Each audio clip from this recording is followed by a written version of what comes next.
আজকে তোমাদের সাথে শেয়ার করব পেখমের প্রি বার্থডে সেলিব্রেশন। আসলে জন্মদিনের আগের দিন আমি প্রি বার্থডে সেলিব্রেশন করেছিলাম, কারণ ওর বার্থডে দিন আমি সেলিব্রেশন করতে পারবো কিনা কোনো নিশ্চয়তা ছিল না।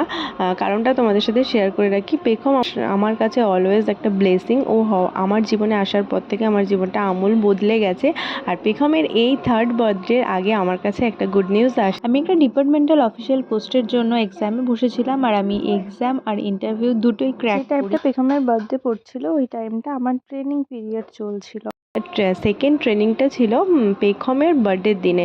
তো আমি ওটা কোনো মতেই স্কিপ করতে পারতাম না, কারণ ডিপার্টমেন্টের বড় বড় অফিসাররা এসে ট্রেনিংগুলো দিচ্ছিল। তাই আমি ঠিক করেছিলাম যে আমি আগের দিন একটা সেলিব্রেশন করে রাখবো, কারণ ওই দিনটা আমার ছুটি ছিল। তো সেই জন্য আমরা স্টার মলে গিয়েছিলাম। পুজোরও একটু কিছু কেনাকাটি বাকি ছিল তখন।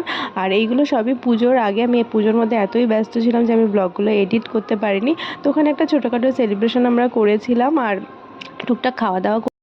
সব বাচ্চারাই তাদের বাবা মায়ের কাছে ব্লেসিং, কিন্তু পেখম আমার জীবনে একটা অন্যরকম জায়গা জুড়ে আছে। ও সত্যি আমার জীবনে আসার পর থেকে আমি ভাবিনি যে আমি যে সমস্ত কাজগুলো কোনোদিন করতে পারবো, যে আমার মধ্যে এই ক্যাপাবিলিটিগুলো আছে, এগুলো ও আমার লাইফে আসার পরে আমি বুঝতে পেরেছি।